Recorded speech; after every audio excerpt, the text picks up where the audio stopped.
So greetings everyone. I hope you're doing great, staying safe and staying home as well. This is Juhina Al Shamsi and I'm here today as promised to give you this presentation or webinar of how risk management contributes to your professional development. And so before I commence this talk, I really wanted to expand or to convey my sincere gratitude to the University of North Texas for granting me this opportunity, especially the Honors College. And I really wanted to say that please feel free to use the chat box below to place your questions there whenever you have one. But I also want you to introduce yourself to me, as I'm interested to know maybe your first name and your the background that you come from, as well as what country you come from. And I'm gonna read that like afterwards. But to commence the talk, initially, I graduated from University of North Texas, and I also graduated from the Honors College in 2016, where I also had an acceptance. I also had a paper that was accepted as in an interdisciplinary conference in Texas in 2016. It was advised by my former advisor, Dr. Timmons, who's also the senior lecturer for the emergency management department now at the university. And so I obtained my bachelor's in emergency administration and planning program with some studies in entrepreneurship. And if you were ever wondering about what an emergency management individual would do, is that we really manipulate all types of natural and man-made disasters from the management aspect. So we don't go in field as some of you might assume. In 2015, I joined I completed an internship with the American Red Cross. And there was another internship that I completed with Grand Prairie Fire Department in 2016. Now I work for a real estate company as a coordinator since 2017 after graduation. And if you were ever wondering about my home country, that's Oman, if you're in the United States right now, it's somewhere, you should be somewhere in the orange area, but Oman is the little highlighted in green, and it's about 309,000 square kilometers. But it's by the Indian Ocean, and we're literally about 10 hours apart because it's 7 p.m. down here in Oman. So our main objectives of today would be defining risk management and also professional development respectively. We'll also go through how both concepts correlate to each other, and then that's the audience takes the stage session. I'm gonna have some participants if you'd like to participate and be maybe to practice your public speaking today, but there is a fun activity that we're going to do at the end of the session. But let's see what we have here as a common concepts. Now, the first one is that the risk management, and risk usually is defined as the likelihood that a person, organization, or a project that may be harmed if exposed to a hazard. And usually, the concept of management is the process of identifying a risk and the ability to tackle it. So on the other hand, professional development would be the process of obtaining knowledge to gain professional credentials. And by obtaining knowledge, I mean everything that falls under training, education, or personal development procedures, like simply reading books or just enhancing your technical skills. And so with this slide here, honestly, I came up with this equation, but it's very critical to understand that in order for us to obtain professional development, we will have to work out both risk management and professional and personal development. And to elucidate this equation, let me explain how risk management really contributes to professional development, and that's through introducing the risk management process. Now, one thing that maybe you need to know is in order for us to implement risk management process, we need to know that it works in various settings. And so it might be a process that you might be implemented for your organization in an individual dilemma, or just for a project that you're conducting. And today, since we're discussing the professional development, I'm going to go through two main examples. The first one is that a student who's seeking an internship, or another maybe, let's say, a recent graduate who's looking for a new job. And the other one would be is a professional, like an existing employee who's seeking a promotion at his work or looking for another opportunity. So the first step in your risk identification, in your risk management process, sorry, is the risk identification. And this step is more aligned with maybe, here by risk, it's whether it can be also identified as a challenge, or let's say an obstacle or a barrier. So a risk identification is aligned with two main questions. The first one is that you may ask yourself is, what am I trying to achieve?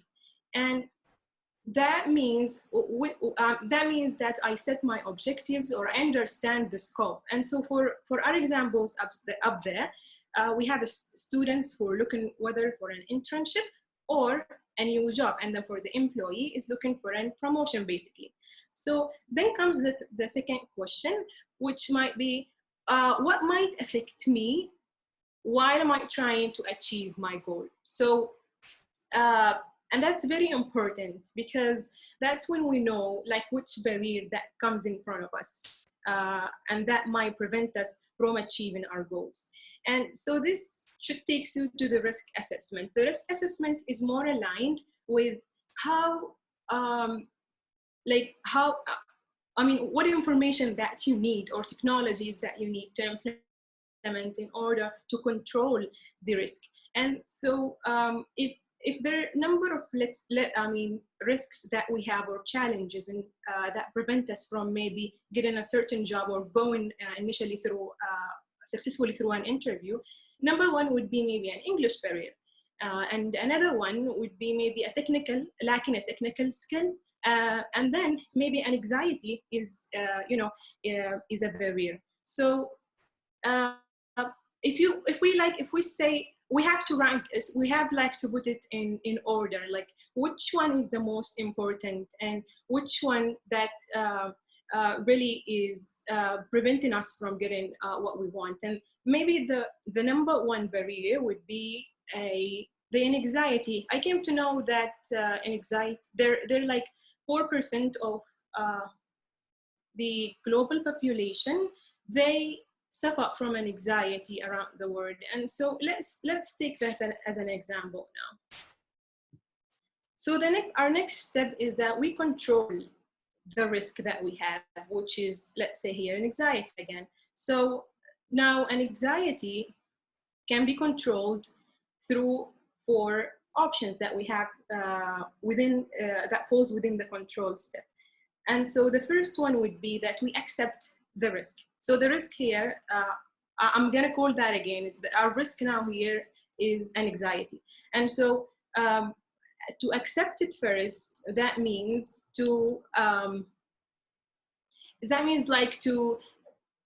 accept it as it is. So because our benefits are outweighing the the risk that we're having. So we're going to continue with our plan, because the risk now, the risk of anxiety is really not preventing us from achieving our goal, which is getting a job. And so now, since this is not being a risk, we're going to look for an alternative risk, which might be, again, a language barrier, and then that would take us to the risk assessment step. But your second option would be that you may avoid it. And when I say avoid it, I don't avoid the risk, but I do avoid the activity that involved in the risk. And the thing is here, you would need to know that if the risk is really overwhelming to you and that you cannot control it, and maybe you might not be able to prepare for your next interview, you would need to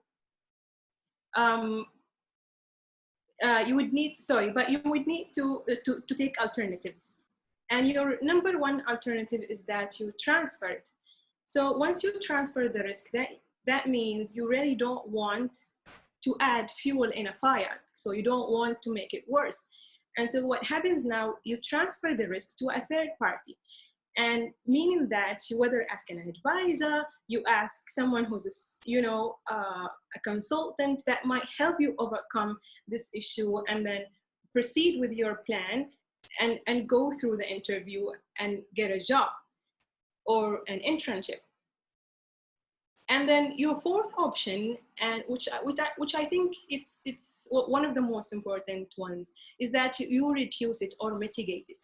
And in the emergency management world and the risk management world, you would need to know that for you to mitigate a risk means that you put a plan there to minimize the risk and then proceed with your plans.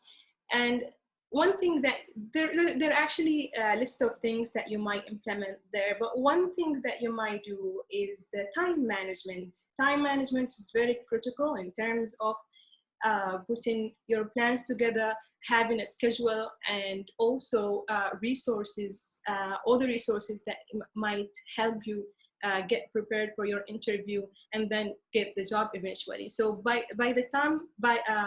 so once you prepare, you would be able to once you prepare and manage your time, you'd be able to go through all to overcome the anxiety simply. So another thing that you can do is you start to polish up your skills. So maybe you attend courses, and I'm sure there are plenty of free courses that you might make use of, as well as expand your network. It's very important that you expand your professional network, because there are plenty of people around you that you make, you can take advantage. It's not like take advantage, but you can ask them for help. They're your people who work with you in their organization. They're your advisors, whom you took classes with, and they're even your friends and family who are very pioneering this in their field, and they might be able to help you overcome the anxiety or any challenge that you might overcome, and therefore go ahead with your plans. So also another thing that I would recommend, and I consider it one of the most important things, is that reading books, or in general, reading in general, because once I came through this, a speaker. He's a public speaker, and also he's a American author called Earl Nightingale, and he once said, if you can contribute 1 hour a day in your chosen field, in 3 years you would be an expert, and after 7 years, you'd be a global leader. So here's an example of another speaker. He's also his name is Jim Cathcart, who implemented that strategy, and see what he was able to gain. and you'll be a national expert in your field in 5 years. Study each day, and you'll be a national expert in your field in 5 years or less. Now, when I heard that, remember, I was a government clerk. So I'm sitting there thinking, an hour a day. I got 8 hours a day.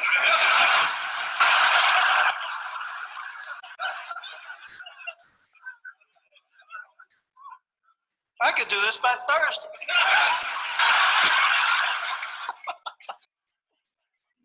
I had a new dilemma. What am I going to be an expert at? Well, it wasn't going to be urban renewal. The more I thought about it, the less that appealed to me. And then finally it hit me. I want to do what the guy on the radio is doing. But I had two conditions, that is, that would inhibit one's speaking career. One, I had never given a speech. Two, I had nothing to say. That'll hold your fees down, right? Well, so I thought about what Nightingale has said. Okay, an hour a day extra, studying this field, in 5 years or less, I'm a national expert. Heck, if he's telling the truth, I got it nailed. So I started overcompensating, 2 hours, 3 hours. You remember Jim, right? My son, Jim Jr. He remembered, Paula remembers enduring this. I was a fanatic about personal growth. Reading books, listening to tapes, getting records, going to seminars, anything I could do. Sure enough, within 5 years, I was working full-time as a trainer, leading courses that other people had designed. Within a year or two after that, I was authoring my own courses. And ever since then, I've been flying around the world and giving speeches, and I've had the privilege of being president of the National Speakers Association, and the greatest privilege a speaker can receive, the Golden Gavel Award. Wow. Thank you. Thank you.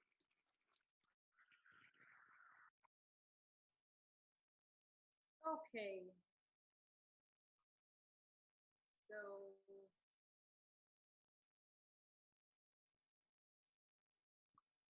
sorry, I'm just.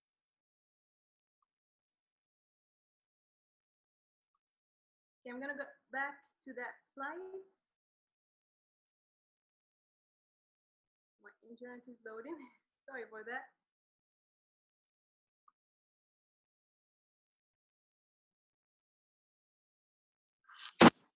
Okay, so that was like Jim Cathcart, but he's a very successful example of what Earl Nightingale has introduced of the reading strategy, because what he said is that if you're able, I'm gonna repeat that, but if you're able to contribute 1 hour a day toward your field study, you'd be an expert in about 3 years.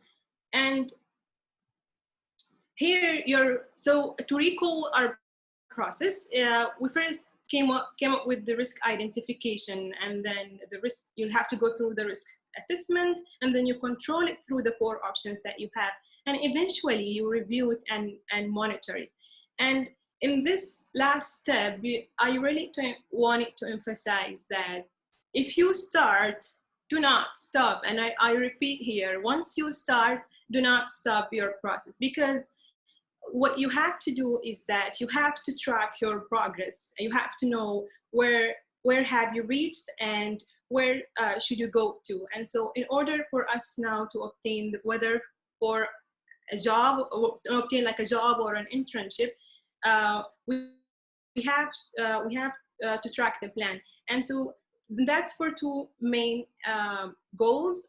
The first one is because simply you wanted to achieve your initial goal of getting a job or internship. And then your second one is because you need to adapt to the changes. And this is very critical because the world is very changing, and you need to know if something that doesn't work for you, you would have to change the plan and seek alternatives. And so here, this will also ensure you a business continuity. I mean, in general, it would just ensure you continuity, because if we're talking of the banks, like in business setting, banks usually, once they have, they consider risks, and so once they have potential risks, they would seek a third party, assistance, and that would be maybe an insurance company. And so the insurance company will help to protect their assets, whether that's intangible or tangible assets.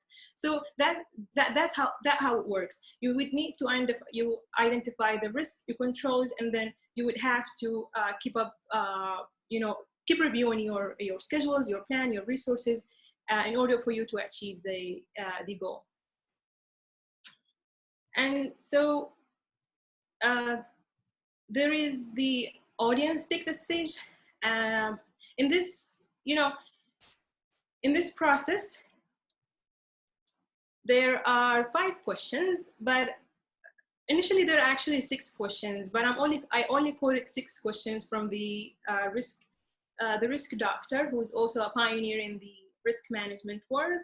But here, I want you to participate in this. Like, if you're willing to share a challenge that you were able to overcome, and then use the questions here of what am I trying to achieve, what might affect me, what should I do about it, and is the procedure effective or what has changed. You can also use your own questions and procedure just to elaborate on your experience. So if I have volunteers here, please go ahead and unmute yourself and start your public speaking skill, let's say. So do we have a volunteer here?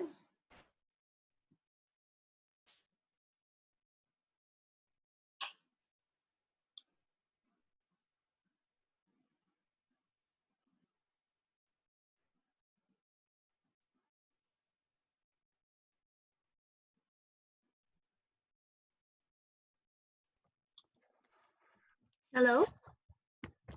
Yes. Okay, cool.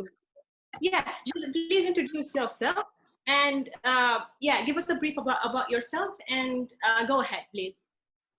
Hi, my name is Michaela Mason. I am a junior at UNT, and I'm taking my first risk management class this upcoming fall year, and I wanted to kind of get this webinar to kind of learn what it was about. Great, please go ahead. Okay, so I should just answer the questions. Okay. What am I trying to achieve? Right now, my main things that I'm trying to achieve are to survive this semester with everything that's going on and come out with as best of grades and knowledge learned as I can. That's a great goal. Yes. Right now, what's affecting me is currently having all of my classes online because there's a worldwide pandemic, and as well as maybe some financial struggles with not being able to work as much. Right. What should I do about it? Well, UNT is having a lot of resources putting out there and making sure I have a schedule, a planner set, so I don't get lost in when are things due, and not because I'm not constantly going to class every day for a professor to just be like, oh yeah, remember we got something due next time we come to class, bring it with you or something. It has been very effective because I am writing everything down in my little planner and I'm able to remember it, which unlike the first week, I forgot a couple of assignments. Luckily, my professors were lenient and let me still get them in. Has anything changed? I guess that would be the change. I've had improvement with keeping up with assignments and setting a schedule for myself so I don't get behind in my work. That is great. That is great. Are you done yet, Michaela? Yes.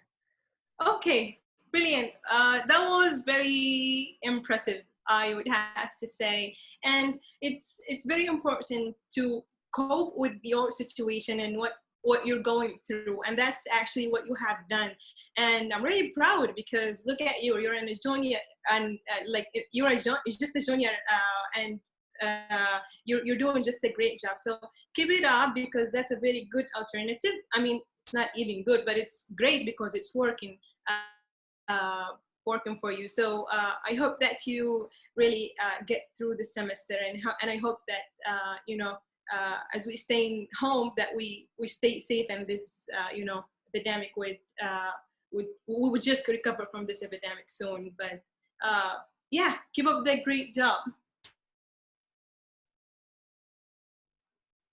If anybody else wanted to participate, please. I'm sure that you do have enough examples to share today with the world. So please go ahead, because I'd love to hear them all. Hi. Hello. Hi, my name is Juhina Silva. I'm a transfer student of UNT for my junior year. Mm-hmm. So I'm actually, I'm Brookhaven College student. And yeah. Yes, Soriana, go ahead, please. Okay. What I'm trying to achieve, my main goal right now is transfer to UNT properly. And what might affect me, this pandemic, of course, since I do not know if we're going to have online classes for fall semester, and so Mm-hmm. it's kind of like I'm insecure how I will do my transfer and how I will start my university. What should I do about it? I know for sure I should talk more about with my advisors, my UNT advisors. And is the procedure effective? Um, I think yes, because UNT has a lot of uh, staff working on this for the benefit of all the community, the students, and I have got in touch with them, but I'm still having some doubts. And what has changed? Well, at least I think I feel more uh, approach to achieve it, because I just have like 2 more steps and I will be done, I guess.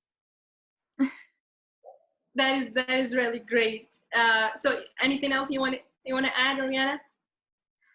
No, I think that's all. Well, I'm pretty glad that I'm in the honor in college too. So Okay, you're just in the right path. yeah, Keep up the good work. thank That's you. really great, Mariana, and thank you so much for your for your participation. But that is also a great step to take. Is like to to take to have your advisors help you, and that's what we talk about, the transfer process. Because once you transfer, it means that you would be looking for someone to help you to overcome the challenge or the obstacle that you're experiencing.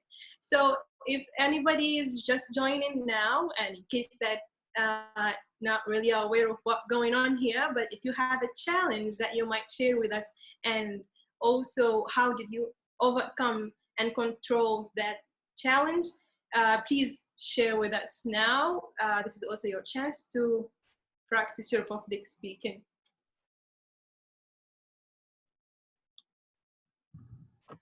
Hello. I'd like to share one. Hello. Go ahead, please introduce yourself, and the stage is yours. I'm Brendan Spires. I'm an incoming freshman at UNT. I'm graduating high school, and a challenge and risk that I'm trying to overcome is I want to create a firm and stable foundation of knowledge that I can build upon, whether that be study techniques or how to create efficient note taking, or one of those aspects of furthering my my basis, that is a challenge that I'd like to build upon. And this pandemic is limiting the encounters with other people that I can have one-on-one interactions with. And then what should I do about it is I should take time myself and try and find an outsource on the internet, whether that be like a YouTube channel dedicated towards my specific goal, or finding other seminars much like this one. And then I should also take time in my day to find where I'm most productive so that I might be most effective in this endeavor. And this procedure has been effective because I've been altering parts of my day and waking up earlier in the morning to find when I'm most productive. And I have a dedicated time where I can get the most information in and retain that. What has changed? My sleep schedule, for sure. I now wake up earlier, but I've now become, what has changed? I've gained more knowledge, and I have taken notes for myself, and I've now started to begin to build this foundation that I want. Okay. Thank you so much, Brendan. That was very great to share and to hear actually, because I mean, I love the way how that you elaborate in your knowledge, because you're trying to find out some resources that would help you come out, would help you overcome the challenge that you're experiencing. And so I think Brendan, you use when it comes to the controlling, you use the reduce procedure, that's helping you with obtaining knowledge, and so you're really in the right path. Just go ahead and good luck with everything. We can still take a speaker here, so please go ahead. And just to remind you, we have the chat box below. I think you have it below on your screen somewhere there, I'm not sure, but you can introduce yourself there, maybe just your first name, the country you're coming from, and also your background. I promise I'm not gonna have you speak, I'm not gonna force you to speak in front of people, but just I'm just interested to know where do you come from. And I'm still gonna take a speaker, please. So go ahead and volunteer. We have about 25 people joining there. I'm sure you have an interesting story to share. Hi, Juhina. Hello. Hi, my name is Hanin Edwardi. Hi, honey. Honey is a friend of mine, just so you know. I am yes. Same as Juhina. I graduated with my bachelor's in emergency management 2018, and now I'm currently doing my master's in emergency management. I'm also a TA at the university. I feel like my issue is the same as everyone else. This pandemic is affecting everyone, and my main issue is for my mental health, basically. I'm a very outgoing person. I like meeting people. I like talking to people, but this pandemic is making it harder. I only have my cat in my apartment, and he doesn't talk back to me. So what I'm trying to achieve is having like the best mental health that I can. And what might affect me is basically staying at home, not going out. And all my interaction is on Zoom, which is not the best, basically. And what should I do about it? What I'm trying to do is read more books, get out of my mind, basically get out of my head, and do stuff that I didn't do before. I'm scheduling with my sister every day workout sessions on Zoom just to move around. And is the procedure effective? I feel like if it's effective if I work on it, but if I let myself go, then it won't be effective.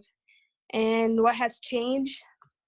I think I'm being flexible. I'm trying to find new stuff to do in ways that I didn't think about before this pandemic happened. So yeah. That's great. That's great to hear. Thank you, Annie, so much. And I really want to do the best. So I mean, Hanina, I think she's trying to use the, you know, like when she's trying to control the, one of the most important things that we all might go through is the mental health. And that's really appreciated that you mentioned that, because it's a very, you know, it's a very sensitive topic that not many people elaborate on that, but it's great to consider when it comes to the risk management also. So make sure that when it comes to the personal development, it doesn't only, you know, you don't only focus on your practical skills, but also think about those soft skills and think about the mental health that you need to take care of. And thank you, Hani, so much for bringing that up, because now, you know, I had to, you know, like to bring it up with everybody, but it's very critical that you really do not ignore that part of your personality, because I think it's the number one that we must take care of. There is a question that I got from Maria. She is saying, may you repeat the question again? Yes. So just mention a challenge that you're going through, and how did you overcome that challenge, or how did you treat the challenge or the risk that you faced in order to achieve your goals? I'm still gonna take another speaker. If you wanted to participate, please.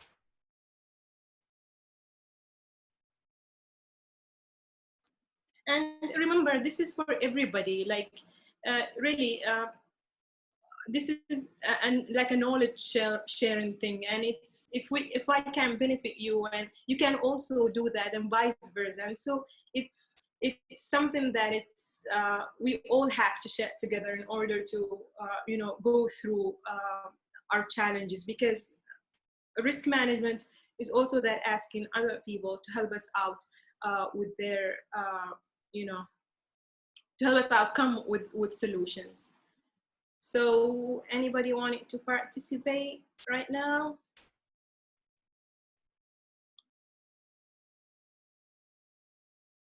Please feel free to unmute yourself and answer the question.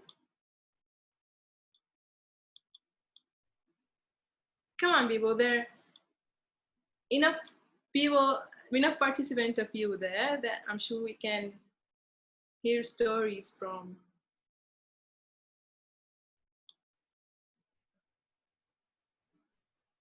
Hello. Okay, so, It's good to hear your voice, and I appreciate being part of this forum. It's been good to hear what the students have been going through. I'm Dr. Ron Timmons, faculty member at UNT, so I'm hearing it from the other side, you know, how the students are going through what they are, and I appreciate the difficulty that creates. The whole faculty, as well as myself personally, are trying to achieve a sense of normalcy. That's an underpinning of emergency management, is a return to normalcy, and that's what we're working toward to whatever extent is possible under the current circumstances. It's affected me personally, as well as all of my faculty colleagues, in trying to recreate the student experience at a distance. There's a certain dynamic that takes place in the classroom that is unique and difficult to recreate at a distance. So the efforts have been in that regard to try to get back to that sense of community sharing among the students. And you're developing colleagues. I don't know if that's really evident to students as it's occurring, but as I think back to some of my student experiences, those are people you'll track with for the rest of your career, and you'll often seek their assistance in projects that you're working on in future years. So there's a bonding that takes place in any classroom that really will serve your career goals for years to come. So that's a critical element that I hope people are able to focus on and maintain that relationship development piece that's so important as part of your educational experience. As far as what to do about it, I think I've heard some good tips already in what other students have said so far. And personally too, I've been in the same aspect of trying to maintain a certain routine, having certain things happen at certain times. I like to flip it around too and think about the opportunity that this creates, where I've been able to reclaim some commuting time that I'm not needing to drive up to the campus. So whatever time that allows me to add into my schedule, maybe that's some personal development time, a little more time to exercise, some time to maybe read. You know, I think that sometimes we've sacrificed an aspect of brain development by the online world of video, where it's not as taxing and discipline developing as manual reading is. What I'm trying to get to is read a book, you know, maybe find a manual copy of something to read. And there are aspects of brain development that can take place and personal reflection while you're reading that it's just not possible while watching a video. So maybe that represents some opportunity to try and do some different things. Our procedures have definitely been affected. You know, we're told that over 7,000 courses were converted to online format, essentially over spring break. So this was a forced change that really represents a certain level of evolution that would have probably taken months and years to accomplish, all happen within a single month. So that has required some modification to procedure and some additional flexibility, but it also has tapped into creativity. How can you do the same thing in a different way, essentially, is what it has challenged us to do. So I guess to conclude, the personal challenge aspect of it is to, in a larger sense, beyond just what we're facing right now, throughout life, just be adaptable, anticipate what can occur in the larger sense of risk management and continuity of operations. What could possibly go wrong, and what are the alternatives to accomplish a similar outcome? And I think it will serve you well in life. This is a relatively temporary setback that we've experienced globally as a pandemic, and it will probably be mirrored throughout your life in smaller level crises that you'll need to deal with. So whatever skill you're developing now to get you through what's occurring at this moment will serve you very well in future unknown circumstances that you'll face. Juhina, thank you very much for the opportunity to comment, and I appreciate you hosting this forum. It's been very interesting. Thank you. Thank you so much, Dr. Timmons. It was so great to hear from you and know that you're joining us today. Dr. Timmons, he's a faculty member in the Emergency Management Department, and he's a very pioneer individual in the field. I can't ask, like, you know, like he's very, you know, a very creative also person who would help me always to come up with the solutions with my papers and stuff. So I still go back to him when it comes to the obstacles that I might face with whether my papers or just, you know, like my professional career journey. But thank you, Dr. Timmons, because what you brought up just now about the opportunities, it's very important, because once we consider the risk management, it's not only about the threats that might be facing us, it's also the opportunities that we might generate from the procedure that we're taking. Because once we able to, you know, elaborate on the opportunities also, that would make us much more confident with adapting with any change that might, you know, face us on our back. So it's also important that everyone consider that part of it, because risk management is not only about the threats, but also about the opportunities that we might that we need to consider and therefore adapt to. So thank you again, Dr. Timmons. You know, I'm very pleased that you're here today.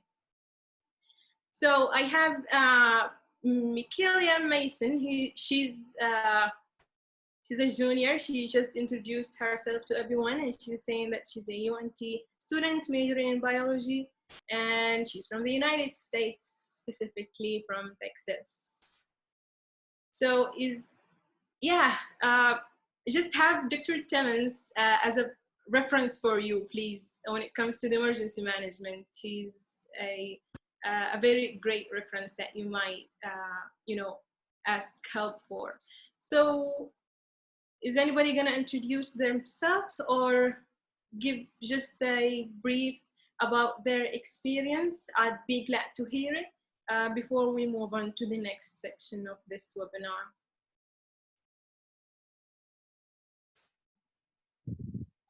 Hi, Juhina. Yes. Yes, thank you very much. It was very good.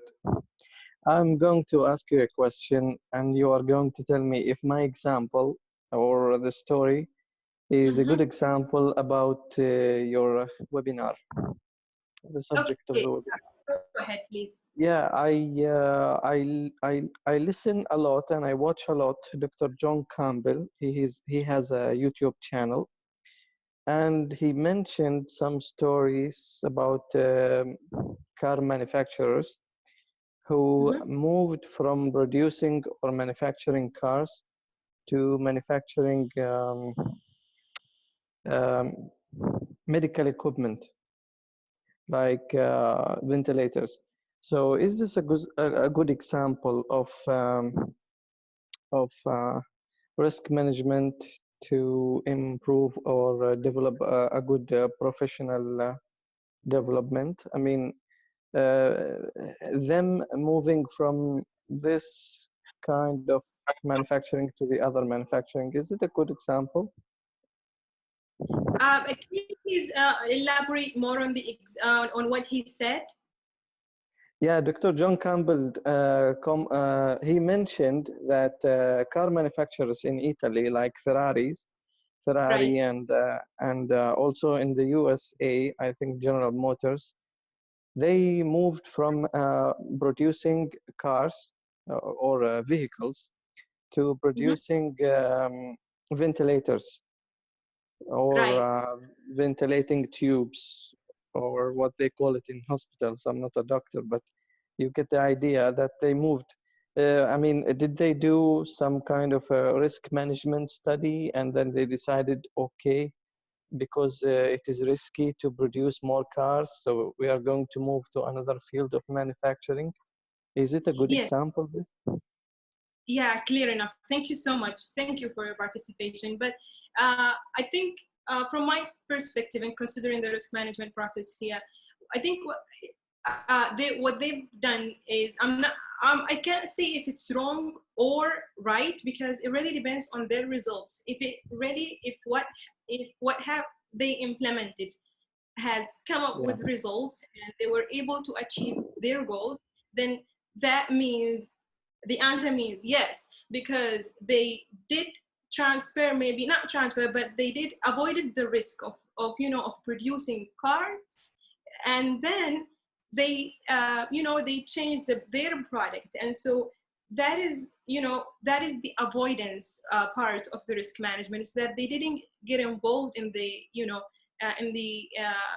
in that part of manufacturing, because it's preventing them from achieving their goal. So overall, if it working, I mean, if they're working toward their goals, then that means yes, they're that created an opportunity for them, and therefore they're doing great job at producing another product.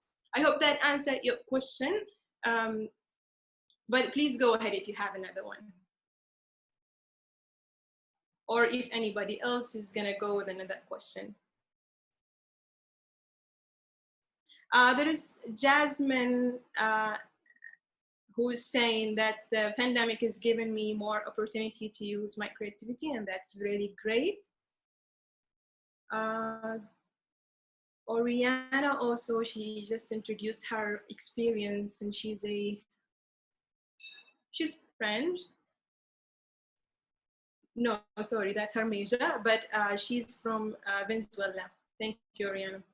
And yeah, I think there is something that I can't see. Someone has shared their experience in interior design. Sorry, I can't see the full conversation there. But yeah, Jasmine from Texas, and she's a senior. That is great. In fall 20, you can read her story for 20 she will be pursuing a bachelor in interior design. And that's great because she need to begin her career in interior design industry afterwards. So thank you for joining, Jasmine, and I hope this would be of a great assist to you. And we have also another participant who's from Oman. She's also from my home country, and she's a PhD computer science student. She's also a friend of mine. And thank you, Sundus, for joining today, and good luck with your studies. If anybody wanted to go ahead, please, and participate. I would love to hear your story. And because we have only 1 minute to go, after 1 minute, I'll assume that maybe you decided not to participate, but that's okay. I hope that everyone is getting the best of this webinar today. There is also Kelly and staff at UNT. Thank you so much for joining.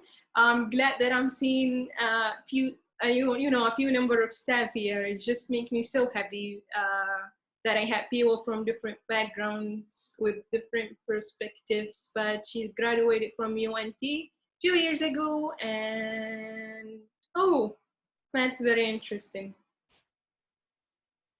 And you're from Texas. Yes, Texas is like a second home for me because I spent my about like 5 years of my bachelor's degree there, so I do miss that place. So okay, just few seconds. If you can go ahead and unmute yourself and share your experience maybe.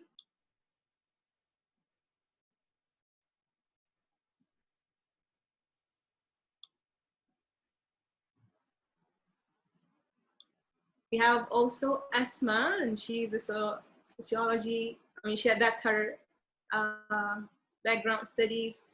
She's from Oman. She's also my sister, I have to say.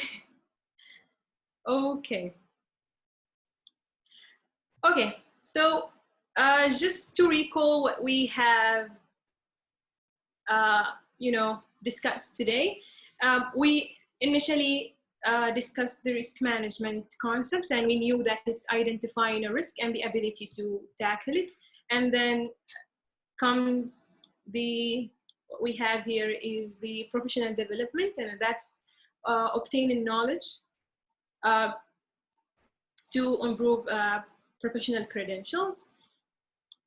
Another thing is, at the end, we elaborated on how we can integrate risk management in the personal development to achieve professional development.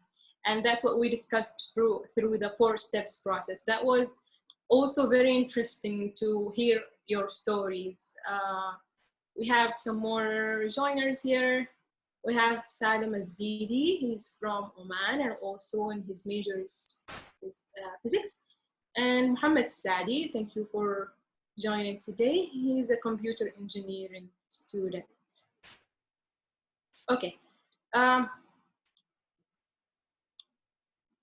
So thank you so much, everyone. Really, I really appreciate the fact that you're contributing your precious time today. And I really hope that you're getting, I mean, this content is, is something that you can use in the future, or something that really meets your needs. I'll leave my contact information here. I have my Twitter, LinkedIn, and email. And I have and Miranda, I don't know, but if you can, yeah, I think it's just about 5 minutes. If you have any questions, I'll be happy to answer them all. And as I wait for that, you can add your questions in the chat box, or just you can unmute yourself and go ahead and ask me. But we have a new joiner here, also Juhina Al Falahi, and she's a chemical engineer. I know she graduated just recently because she's a friend of mine, and she's from Oman too. Thank you, Juhina. Okay. I just wanted to, oh, I'm sorry. Yes, please go ahead.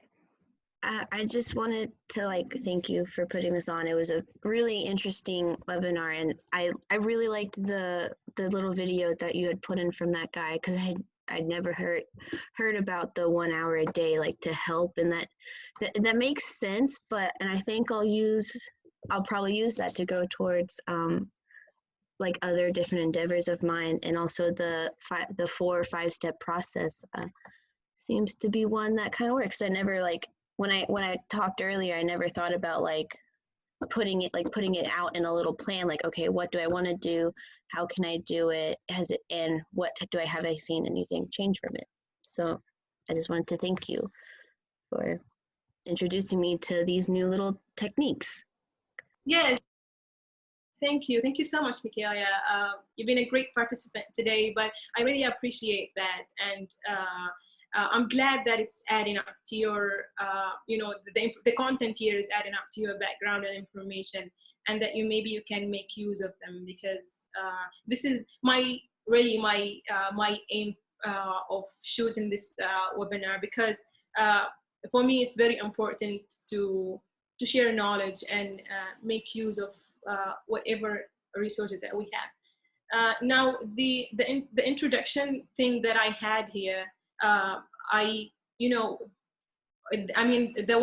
part that I want you to introduce yourself, it's for the networking, for the networking purposes also, because I wanted you to also get to know people maybe from other fields that you may, or from your field that maybe help you in any way. So I have Dr. Ron Timmons, who's asking me a question. Have you experienced difficulty in getting people to understand the need for business continuity before something disruptive occurs? Yes. So there is, I've been working for about 3 years now, and I work for a real estate company, mainly for like a customer service part of it. And when it comes to the customer service, you would really have to concentrate to what it comes is to ensuring that you need people's needs. And so what I have done is that what I've experienced is I had people who are complaining about, about basically like internet disruption. And one thing that I have done is that once I had the people really, once I have people started to complain about that, I just made sure that I don't only answer the question, but I also elaborate on my answer. And so once I mentioned the reason why we have an internet disruption, I just don't say we have an internet disconnection, but I say that the problem that we have is an internet, the internet is disconnected. And so I go further than that by saying the reasons. And the main reason was just because a rat, cut up the cable. But that's very important for us to elaborate on our,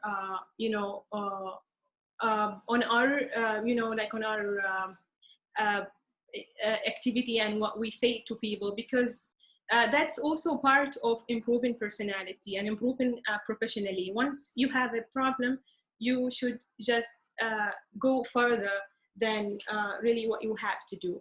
So I think that helped us with business continuity, because people did understood that,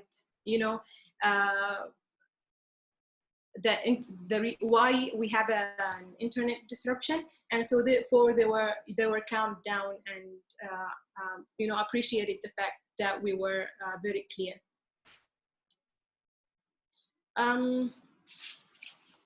So it's I think that's it for today, because I don't want to run on time. I just have 1 hour for this, but yeah, I really want to thank everyone that it's chose to be here today, and I hand it on to you, Miranda. Thank you so much again for the opportunity, and if you're interested to see the recording of this, I think Miranda should have access, or she's recording this, and then you'll be able to upload it somewhere.